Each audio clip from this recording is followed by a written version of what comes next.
Hey guys, welcome back to the channel. Today's the second part of the making a login system and connecting a Postgres database to the front end React. So yeah, so this is the second part, and let's get in.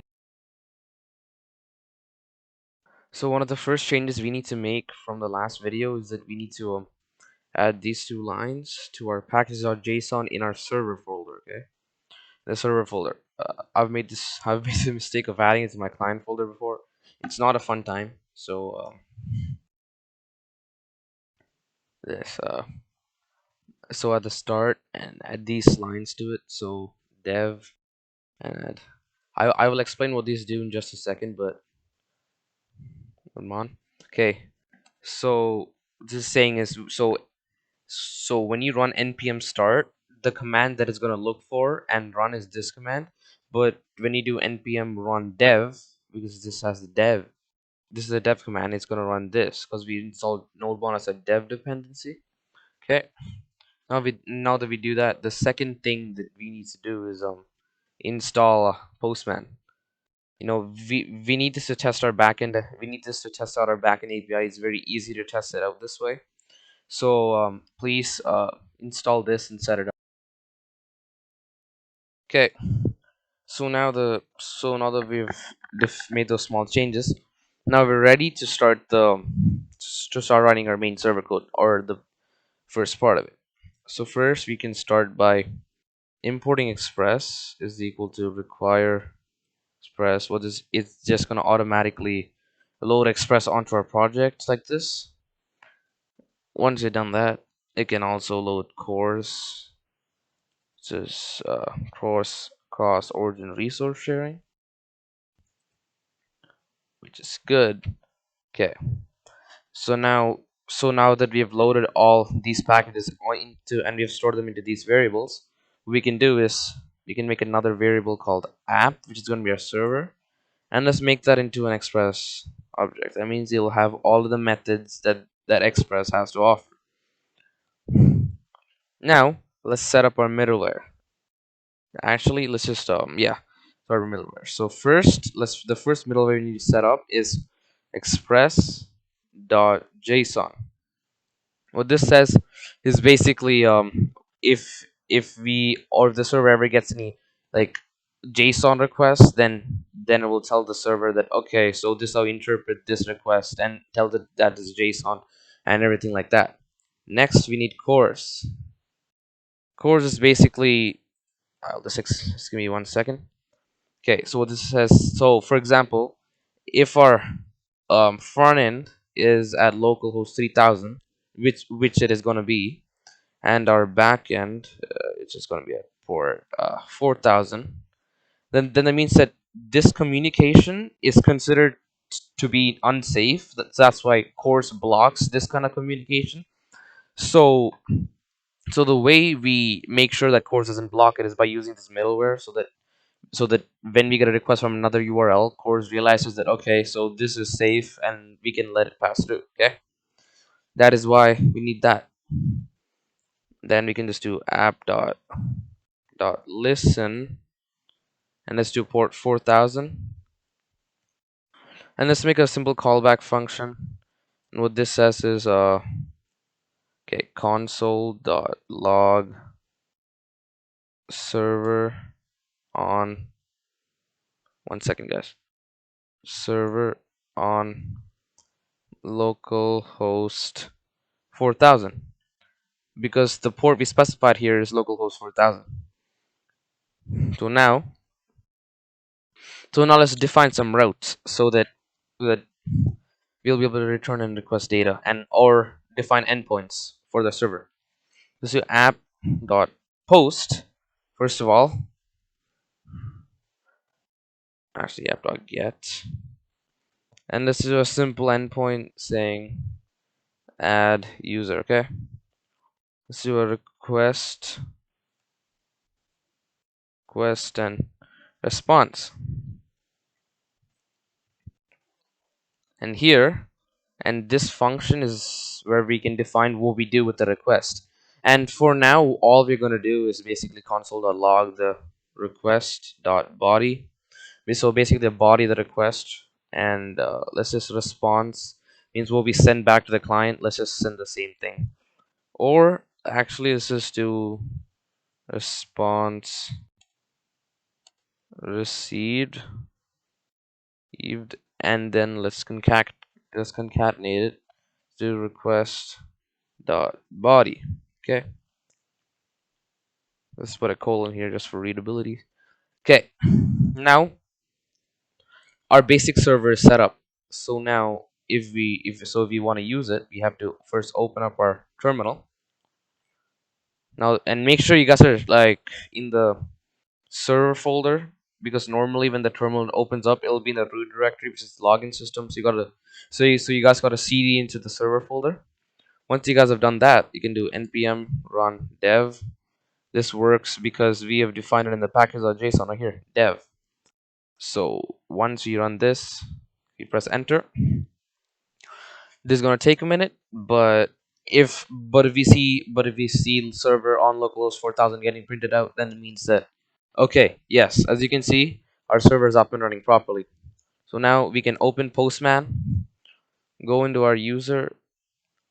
This is our localhost 4000. If we send a post request, nothing is gonna happen because here we are expecting a get request at this endpoint, not a post request. So if you send a post request, we are gonna get error code of 404. It's not good. So send a get request, and let's just send key value pairs name, and let's do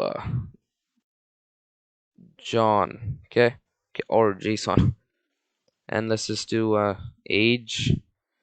Let's do 40. Now we send it. What should be? It's gonna send a request.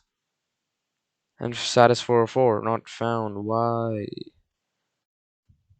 Oh, that's because we haven't defined the endpoint. That's right. Add user. Okay. Now we send it. This will work. As you can see, response received, and it's an object. But now it's also gonna print the same thing out here. Username. In the request we made the username John and the password. So yeah, so this is basically how it works.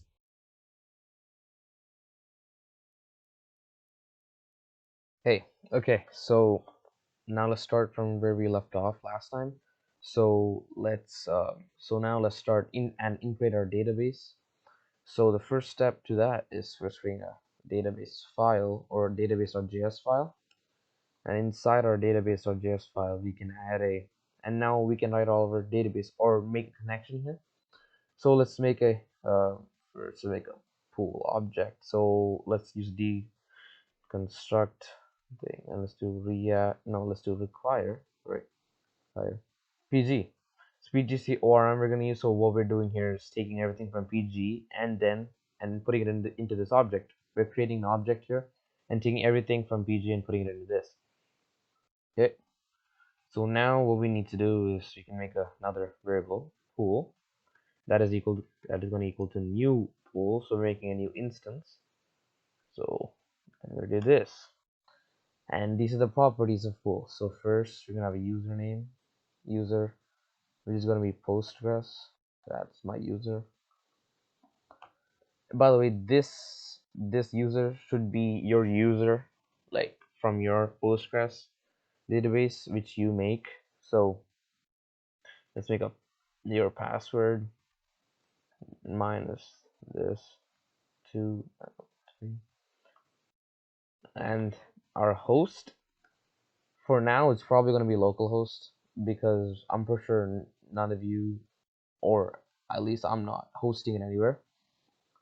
And the port is going to be the default port that Postgres uses, 5432. And for this we're not going to define a database, because I want to make a database using, or like make a database query from here. So let's do this query, and I need to put the tilde strings. I'm not sure what these are called, but just with these, because we need to make multi-line. Or right now, I don't think we even need multi-line. We just need single line codes. Okay, so create. Okay, and let's do database, and let's name it yt or and login system. Okay, and don't forget to put the semicolon, and this returns a promise. Promises are pretty self-explanatory, like, so this thing, so if this function or if this thing returns, or if it's successful then we do something, if it's not successful we do the other, like that. So dot then means successful. So if it's successful, what we do is, actually I'm pretty sure this gives us a response. So what we do is here we can just console log response.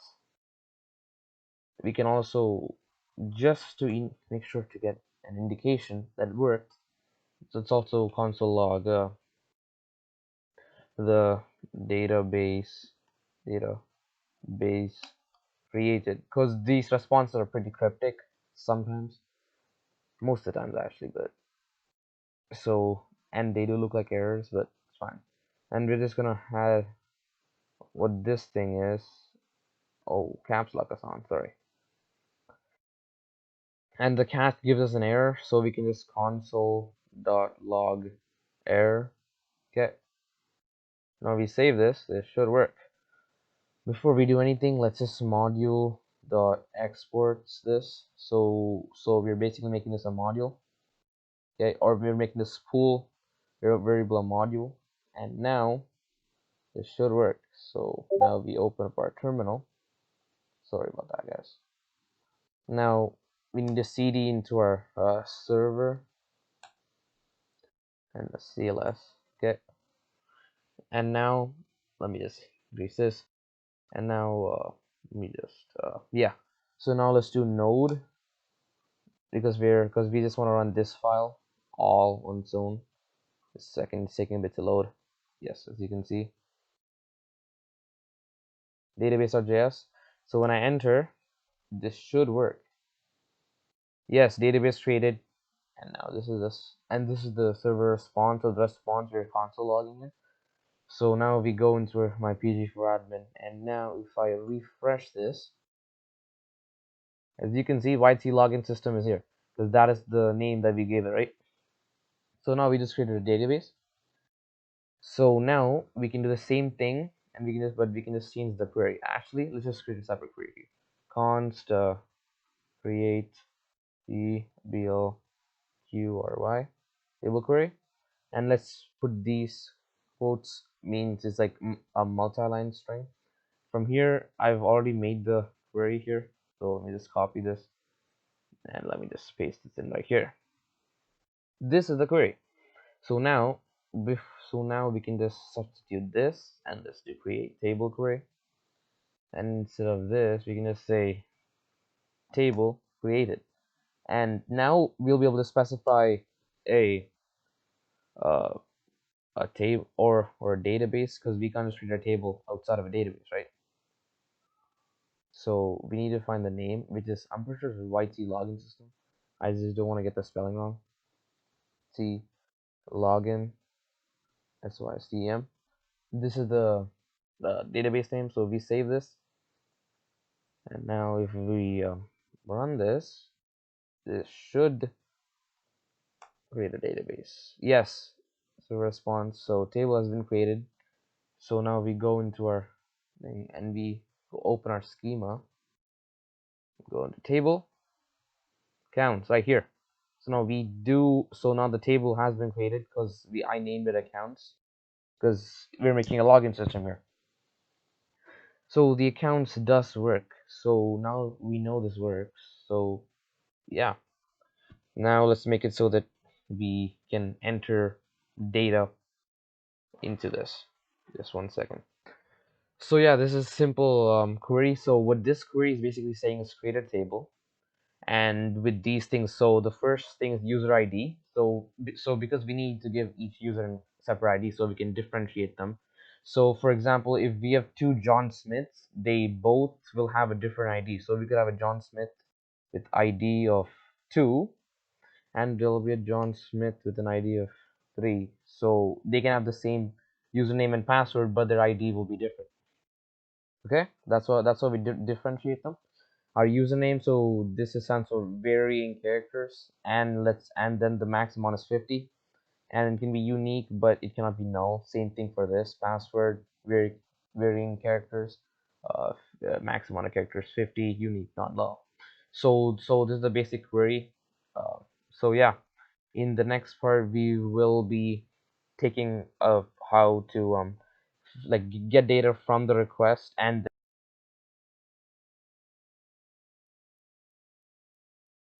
okay, so last time I said that we'll be learning how to add the thing, like we'll be learning how to take the data from the request and then saving it to the database, and that's what we'll be doing today.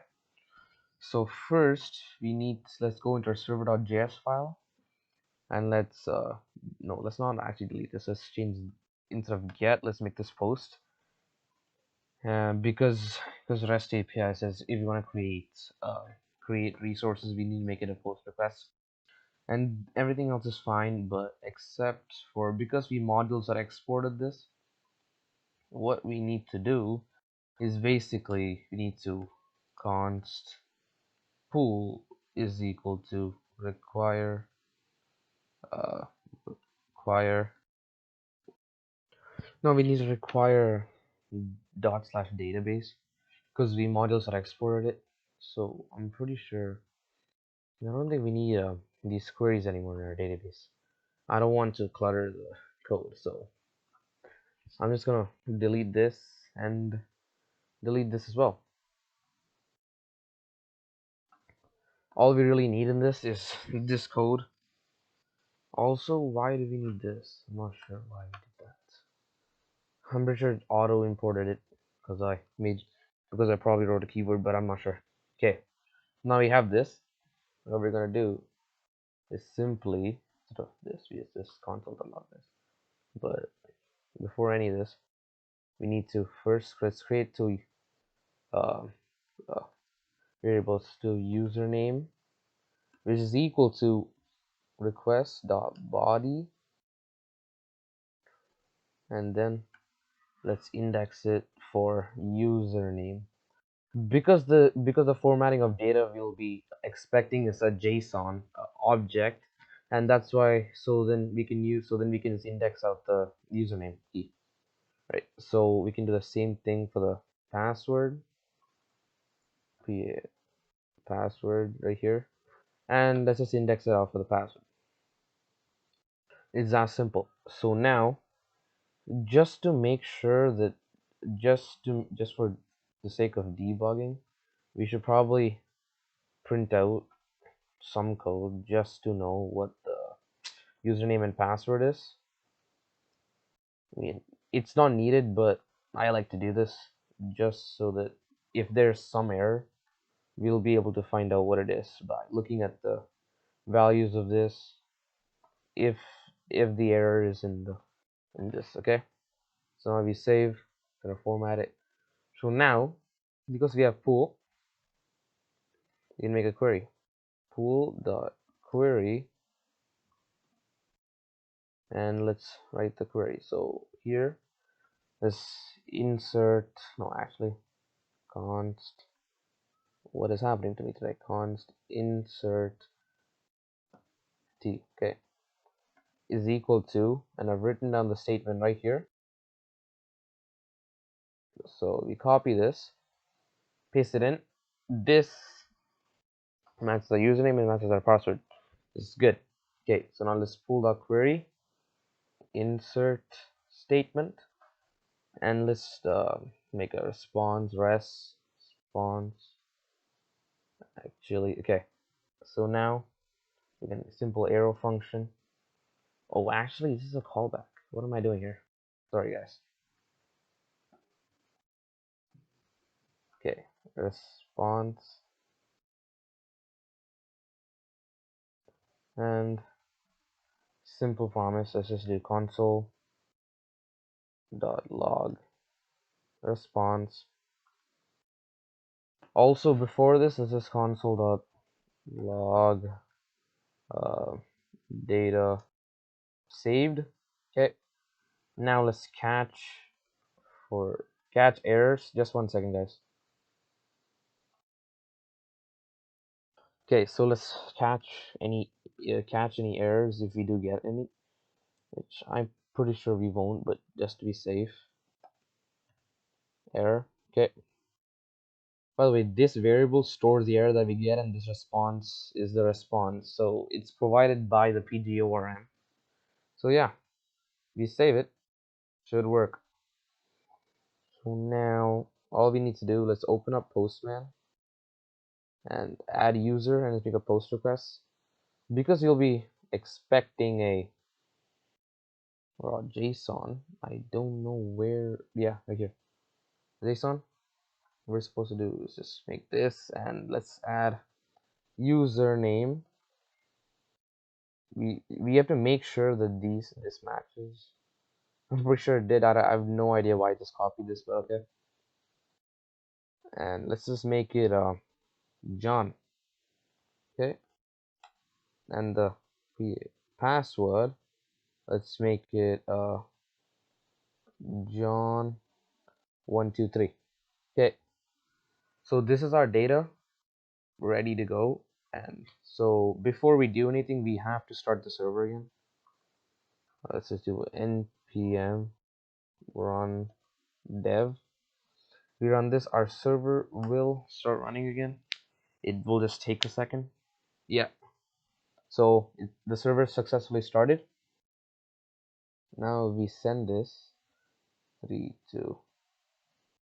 So let's cross our fingers, boys. Okay, it's received. So what's happened? Oh my god, there has been an error. Okay, let's check this. So let's make sure, has it created it?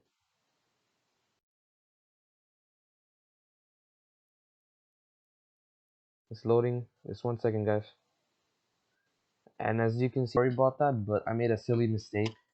The mistake was that I used double quotes right here instead of single quotes. I don't know why this even is a problem, but I guess it is.